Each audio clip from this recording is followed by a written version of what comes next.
Hello everyone, and welcome back to the channel. Crush left a comment asking for a breakdown of what I think Gordon's game plan is from top position. So I want to give a shout out to him. Thank you for the comment, and this is my video attempting to answer that question. When I was doing my initial research, I didn't find much.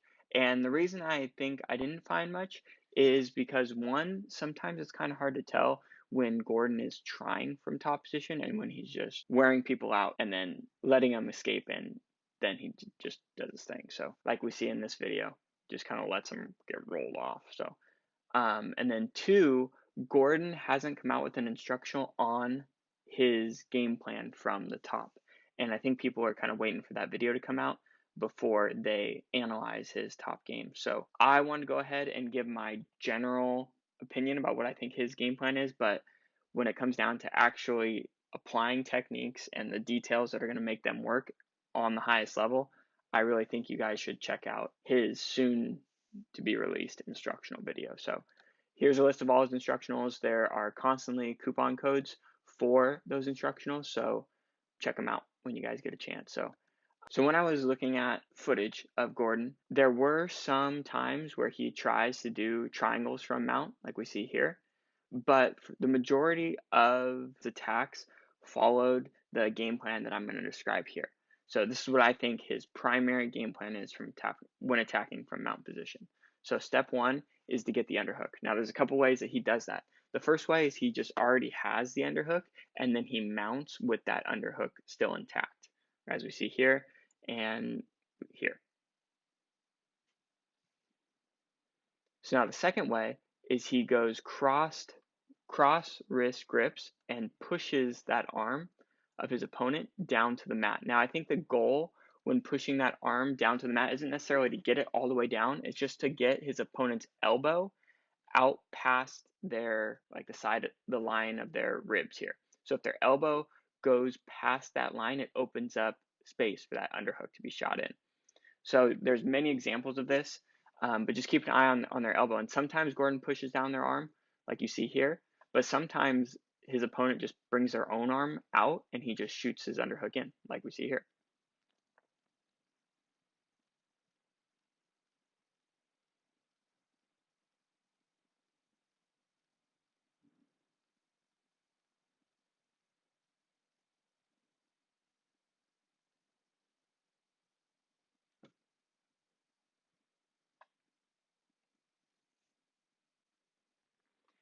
So then once he has that underhook, the next step is to walk that underhook or walk that arm to get the elbow above the shoulder line, right? Like right now, the elbow is pretty much even with the shoulder line, but he wants to walk it all the way above the shoulder line to isolate that arm. So now step three is the submission. And I think his first option is kata gatami, right? The arm triangle. So he walks one arm up and then he tries the arm triangle. Now, luckily, Gordon is a very persistent person. So in this same match, we get to see him attempt the arm triangle 3 different times. And every time he sets it up the same. He just walks that arm up and goes right for it. And we're going to see all 3 attempts here. Please look at the third attempt, because the third attempt is the one that works. And I think in that attempt, he rolls his opponent onto his side before dismounting. And I think that's what allows him to seal the deal with that third attempt. But then again, it could just be that his opponent is tired after having this choke attempted on him multiple times, right? But I think him rolling him onto his side allows him to create a much tighter strangle. So this is the first attempt.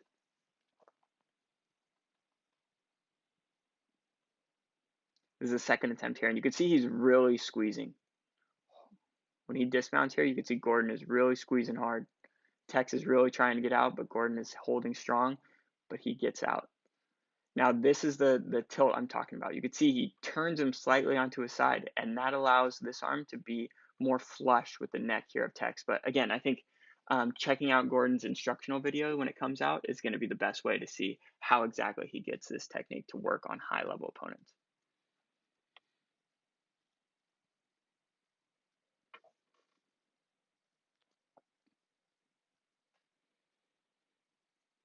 So if the kata gatami isn't going to work, I think the armbar is Gordon's second option. Now, I wasn't really sure on copyright rules when it comes to flow grappling, so I just put pictures of the techniques here. So you could see Gordon has this underhook as he is mounting, and he keeps that underhook. And when he's going for the armbar, he tends to get that second arm isolated as well, as you can see here. So luckily for us, Gordon said that he was going to do an armbar from the mount in this match. So we can see him attempt it multiple times and compare and contrast the different ways he set it up each time. In both scenarios, he isolated both of his opponent's arms. So what I think his general strategy is he gets one elbow above the shoulder line and goes for kata gatami. If that's not working, he gets the second arm above the shoulder line and he goes jugi gatami, armbar. So you can see here, he switches to S mount, but that's only after he gets both arms above the shoulder line.